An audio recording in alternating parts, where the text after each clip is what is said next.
Hello दोस्तों, नमस्कार। आपके अपने यूट्यूब चैनल पर आपका स्वागत है। इस वीडियो में हम बात करेंगे कई सारी कंपनियों के बारे में जिनके क्वार्टर वन के रिजल्ट आए हैं। साथ ही कुछ कंपनियों में और भी अपडेट हैं जिनकी वजह से वो कंपनियां काफ़ी फोकस में देखने को मिल जाएंगी। तो वीडियो शुरू करने से पहले कहना चाहूँगा, अगर किसी ने चैनल पर फर्स्ट टाइम विजिट किया है तो चैनल को सब्सक्राइब कर लें और बेल आइकन को ज़रूर दबा लें। साथ ही हमारे दूसरे चैनल बिजनेस वर्ग, आप इसको भी सब्सक्राइब कर सकते हैं, बेल आइकन को भी हिट करके रख सकते हैं। तो सबसे पहले बात करेंगे आईटी की दिग्गज कंपनी विप्रो लिमिटेड के बारे में। विप्रो के रिजल्ट आए, रिजल्ट मार्केट बंद होने के बाद देखने को मिले। नंबर अगर देखें तो एस्टिमेट के आसपास हैं, जो भी मार्केट में अनुमान देखने को मिल रहे थे उसी के अकॉर्डिंग कंपनी ने अपने नंबर रिपोर्ट किए हैं। कंपनी का पैट 7% तक गिरकर आया है। क्वार्टर ऑन क्वार्टर के बेसिस पर देखें डिक्लाइन देखने को मिला है। साथ ही कंपनी का कंस्टेंट करेंसी की ग्रोथ देखें, ये भी 2% के आसपास हम लोग को घटकर आते हुए देखने को मिली है। ओवरऑल देख सकते हैं आप लोग, जो भी हम लोग को हाईलाइट्स देखने को मिल रहे हैं। रिवेन्यू में प्रेशर एस्टिमेट था 22,078 करोड़ का, 22,134 करोड़ के आसपास रिपोर्ट की, अनुमान से बेहतर। एबिट ये भी दोस्तों हम लोग को 9% तक घटकर आते हुए देखने को मिला, 3,548 करोड़ के आसपास, अनुमान 3,783 करोड़ का था। एबिडा मार्जिन 128 बेसिस पॉइंट के आधार पर हम लोग को घटकर आते हुए देखने को मिले। 17.3% थे पहले, जो अब 16.02% रहे हैं, अनुमान 17.1% के आसपास था। पैट 7% गिरकर आया, 3,336 करोड़, अनुमान 3,249 करोड़ के आसपास था। तो ओवरऑल कह सकते हैं अनुमान के आसपास नंबर देखने को मिले। मार्केट को भी नंबर पसंद आए हैं। अभी आप ये लोग ये कहेंगे मार्केट तो बंद है, तो मार्केट को कैसे पसंद आ गया? दोस्तों, विप्रो का हम लोगों को लिस्टिंग देखने को मिल रही है। मतलब विप्रो अमेरिका में भी लिस्टेड देखने को मिलता है, जिसको एडीआर कहा जाता है। तो अमेरिका में अगर विप्रो का एडीआर देखें तो वहाँ पर 5% तक का हम लोग को अच्छा खासा मोमेंटम देखने को मिला। तो इससे हम लोग एक अंदाज़ा लगा सकते हैं कि इस कंपनी के रिजल्ट को मार्केट ने थम्स अप दिया है। अच्छे नंबर मार्केट को भी देखने को मिले हैं। तो विप्रो के साथ साथ आप चाहें तो दोस्तों बाकी की और भी जो आईटी कंपनियां उनके ऊपर नज़र रख सकते हैं। विप्रो के साथ साथ एक और आईटी कंपनी एलटीआई माइंट्री, उसके भी रिजल्ट देखने को मिले। एलटीआई माइंट्री के नंबर अगर देखें तो इसने भी एस्टिमेट को दोस्तों बीट किया है, यानी कि जो भी अनुमान थे उनके मुताबिक देखें तो अच्छे नंबर हम लोगों को एलटीआई माइंट्री के देखने को मिले हैं। कंपनी ने काफ़ी स्ट्रॉन्ग ग्रोथ दिखाई है, 11% से ज़्यादा कंपनी का प्रॉफिट बढ़कर आया है, 1254 करोड़ के आसपास। रेवेन्यू में भी हम लोग को कह सकते हैं अच्छा खासा परफॉर्मेंस देखने को मिला है। तो एलटीआई माइंट्री के ऊपर भी इस न्यूज़ का हम लोग को रिएक्शन देखने को मिल जाएगा। तो इस कंपनी को भी आप चाहें तो अपने फोकस में रख सकते हैं। एक्सिस बैंक की बात करेंगे, इस कंपनी के कमज़ोर नंबर देखने को मिले। प्रोविजनिंग बढ़कर आई है, बैड लोन भी बढ़कर आते हुए देखने को मिले। एस्टिमेट को मिस किया है, यानी एक्सिस बैंक ने काफ़ी कमज़ोर नंबर रिपोर्ट किए हैं क्वार्टर वन के अंदर। तो एक्सिस बैंक की वजह से बाकी बैंकिंग से जुड़ी हुई कंपनियां भी फोकस में रहेंगी और एक्सिस बैंक पे ये कंपनी काफ़ी दबाव में देखने को कल के दिन मिल सकता है, क्योंकि एक्सिस बैंक का जीडीआर में हम लोग को काफ़ी ज़्यादा प्रेशर देखने को मिला। रिजल्ट आने के बाद एक्सिस बैंक के जीडीआर में हमें लगभग 5% तक की गिरावट देखने को मिली है। तो इसका मतलब ये है कि एक्सिस बैंक में हम लोगों को कल के दिन प्रेशर देखने को मिल सकता है। बात करेंगे दोस्तों और भी कई सारी कंपनियों के रिजल्ट देखने को मिले जिनकी वजह से उनमें काफ़ी रिएक्शन देखने को मिलेगा। सीएट लिमिटेड की बात करेंगे, सीएट के भी हम लोगों को नंबर देखने को मिले हैं।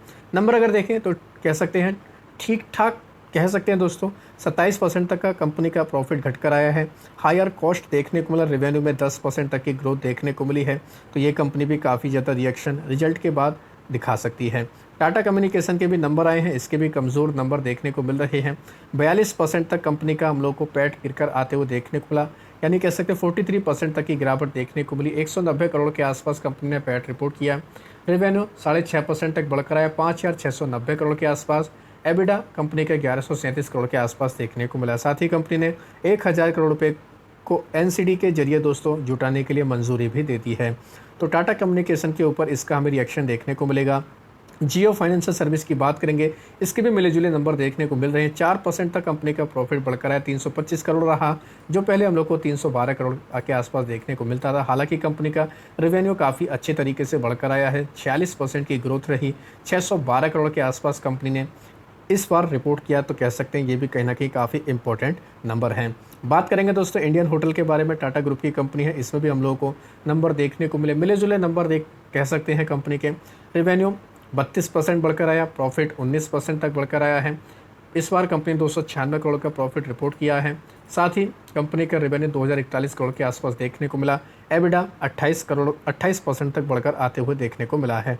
तो मिले जुले नंबर हैं इंडियन होटल के, ऐसा बोल सकते हैं। न्यूबको विस्टा की बात करेंगे, इसके काफ़ी अच्छे नंबर देखने को मिले। कंपनी का पैट 133 करोड़ तक आते हुए हमें देखने को मिला, जबकि पहले करीब पौने 3 करोड़ के आसपास देखने को मिलता था। स्ट्रॉन्ग ग्रोथ देखने को मिली है और मार्जिन भी काफ़ी ज़बरदस्त हम लोग को बढ़कर आते हुए देखने को मिले। रेवेन्यू 9% तक बढ़कर आया 2,872 करोड़ के आसपास। एबिटा 69% तक बढ़कर आया है। कंपनी के मार्जिन 13% से सीधा 20% तक हो चुके हैं। तो अच्छे नंबर देखने को मिले न्यूको विस्टा के। तो अच्छे नंबर की बदौलत ये कंपनी भी काफ़ी खबरों में हमें देखने को मिल जाएगी। 100 पर स्टॉप इस कंपनी के रिजल्ट अगर देखें तो ख़राब नंबर रिपोर्ट किए हैं, लॉस में आ चुकी है कंपनी 16 करोड़ के आसपास, जबकि पहले 22 करोड़ के आसपास प्रॉफिट में थी। 8% का कंपनी का रेवेन्यू बढ़कर आया 1161 करोड़। एबिडा 20% तक बढ़कर आया है। मार्जिन कंपनी के इंप्रूव हुए 13.4% से 14.7%, लेकिन उसके बावजूद कंपनी हम लोग को लॉस में देखने को मिली है। सनटेक रियलिटी के भी रिजल्ट आए हैं क्वार्टर 1 के। कंपनी का पैट 47% तक बढ़कर आते हुए देखने को मिला 33 करोड़ के आसपास। कंपनी के मार्जिन सुधर कर आए, हालांकि रेवेन्यू 40% तक घटकर आते हुए देखने को मिला है। उसके बावजूद कंपनी के नंबर हम लोग को ठीक ठाक देखने को मिले हैं। स्टर्लिंग एंड विल्सन की बात करेंगे, इसके भी नंबर आए, काफ़ी दमदार नंबर देखने को मिले। कंपनी का पहले हम लोग को प्रॉफिट करीब 5 करोड़ देखने को मिलता था, जो अब बढ़कर 38 करोड़ से ज़्यादा हो चुका है। लगभग 9 गुना तक कंपनी का पैट बढ़कर आते हुए देखने को मिला और 93% की कंपनी के रेवेन्यू में हमें ग्रोथ देखने को मिले। 1761 करोड़ के आसपास इसने इसको भी रिपोर्ट किया। तो अच्छे नंबर कह सकते हैं इस कंपनी के। बेरांडा लर्निंग की बात करेंगे, कंपनी QIP लॉन्च करने वाली है। 380 करोड़ रुपये का QIP हमें ये देखने को मिलने वाला है। तो इस न्यूज़ की वजह से ये कंपनी भी काफ़ी हम लोग को खबरों में देखने को मिल जाएगी। HAL की बात करेंगे, कंपनी को रिसीव हो चुका है first set of wing assembly किसका, तेजस LCA का देखने को मिलता है L&T की तरफ से। तो HAL की तरफ को लेकर भी कह सकते हैं काफ़ी इंपॉर्टेंट खबर तो फिलहाल ये देखने को मिल रही है। अब बात करेंगे दोस्तों 361 वेम के बारे में। इसके भी क्वार्टर 1 के रिजल्ट देखने को मिले हैं। कह सकते हैं ठीक ठाक नंबर इस कंपनी के फिलहाल सामने आ रहे हैं, जिस वजह से ये कंपनी भी काफ़ी ज़्यादा बाजार के रडार पर देखने को मिल जाएगी। कंपनी के अगर मोटे तौर पर रिजल्ट देखें, 16% तक कंपनी का पैट बढ़कर आते हुए देखने को मिला 285 करोड़ के आसपास। असेट अंडर मैनेजमेंट देखें 6.64 लाख करोड़ के आसपास देखने को मिला है। मार्जिन कंपनी के 62% पर देखने को मिले हैं। कह सकते हैं क्वार्टर ऑन क्वार्टर के बेसिस पर ज़्यादा है, लेकिन ईयर ऑन ईयर के बेसिस पर थोड़ा सा हम लोग को प्रेशर देखने को मिला है। तो 361 में ये कंपनी भी हम लोग को रिजल्ट की बदौलत काफ़ी खबरों में देखने को मिल जाएगी। एक और कंपनी है एफकॉन्स इंफ्रा। इस कंपनी के ऊपर ज़रूर आप चाहें तो नज़र रख सकते हैं। कंपनी की तरफ से अपडेट दिया गया कि दोस्तों इनको यानी कि एफकॉन्स इंफ्रा को डिक्लेयर किया गया लोएस्ट बिडर। इनके 2 हम लोग को डिफरेंट पैकेज यानी कि सड़क बनाने से रिलेटेड एक तरीके से प्रोजेक्ट देखने को मिल रहे हैं, जिनकी अगर वैल्यू देखा जाए दोस्तों, एक प्रोजेक्ट की वैल्यू है लगभग 2398 करोड़, दूसरे की है लगभग 2137 करोड़ के आसपास। यानी मोटे तौर पर कह सकते हैं लगभग 5000 करोड़ रुपये तक के दोस्तों हम लोग को प्रोजेक्ट देखने को मिल रहे हैं, जिस वजह से ये दोस्तों कंपनी काफ़ी ज़्यादा हम लोग को फोकस में देखने को मिल जाएगी। यानी कि 4500 करोड़ रुपये का एक तरीके से एस्टिमेटेड हम लोग को ये बोल सकते हैं। तो इस न्यूज़ का इम्पैक्ट हम लोग को इस कंपनी के ऊपर देखने को मिल जाएगा। तो आप भी चाहें इसको भी वॉच लिस्ट में ऐड करके रख सकते हैं। ब्लॉक डील होने वाली है फ्राइडे को। अडानी बिल्मर के अंदर 3700 करोड़ रुपये की ब्लॉक डील होगी।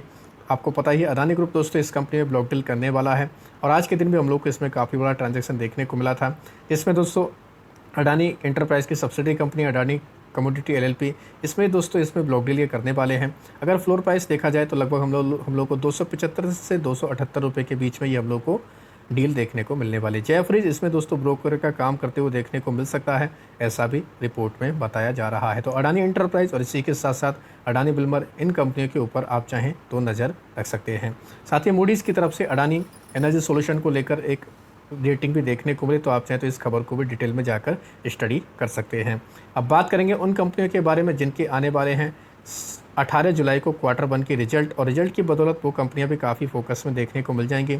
जैसे आरती ड्रग्स, इसके ऊपर आप चाहें तो नज़र रख सकते हैं। इसके नंबर आएंगे बंधन bank, Atul limited, Hindustan zinc, Indian bank, India mart, IOB के नंबर आएंगे। GSW स्टील के रिजल्ट देखने को मिल जाएंगे। मैस्टेक, इसके नंबर आएंगे। MRPL, इसके ऊपर नज़र रख सकते हैं। रिलायंस इंडस्ट्री के भी रिजल्ट देखने को मिल जाएंगे, तो इसके ऊपर भी आप चाहें तो नज़र रख सकते हैं। इनके अलावा और भी कंपनियां हैं, वारी इंडो सोलर, इसके भी नंबर हमें देखने को मिल जाएंगे, तो इसके ऊपर भी आप चाहें तो नज़र रख सकते हैं। अब बात करेंगे ASM लिस्ट के बारे में। 7 कंपनी शॉर्ट टर्म के ASM में ऐड की गई, नाम देख सकते हैं। Bharat parenterals limited, Haldyn glasses, किप्स फाइनेंशियल सर्विस, मैजेलेनिक क्लाउड, और साथ ही साउदर्न मैग्नीशियम एंड केमिकल और उंझा फॉर्मुलेशन का नाम है। 2 कंपनी बाहर निकली जिनमें इनोवा, थिंकलैब और व्रिंची लिमिटेड का नाम है। लॉन्ग टर्म के एएसएम की लिस्ट में 3 कंपनियां हैं, जिनमें सलीम एरोड इन्वेस्टमेंट और सीजन टेक्सटाइल साथ ही व्रेंची लिमिटेड लॉन्ग टर्म की लिस्ट में इनको ऐड कर दिया गया है। इनके अलावा 15 कंपनियों के प्राइस बैंड बदले गए, जैसे एड काउंटी मीडिया इंडिया का 20% किया गया, अवांस टेक्नोलॉजी का 2%, बाकी और भी जो कंपनियां जैसे धनलक्ष्मी कोटेक्स का 2%, दीक्षा ग्रीन का 5%, नीतू यूसी का 20%, सलीम एरोड इन्वेस्टमेंट का 10%, बाकी सभी कंपनियों के प्राइस बैंड 2% और 5% ही देखने को मिल रहे हैं। तो आप चाहें इन सभी कंपनियों को डिटेल में जाकर भी स्टडी कर सकते हैं। तो आशा करता हूं दोस्तों आपको ये वीडियो अच्छा लगा होगा। वीडियो अगर पसंद आया तो चैनल को सब्सक्राइब कर लें, बेल आइकन को दबा लें, ज़्यादा से ज़्यादा लोगों में शेयर करें। धन्यवाद दोस्तों, बाय बाय।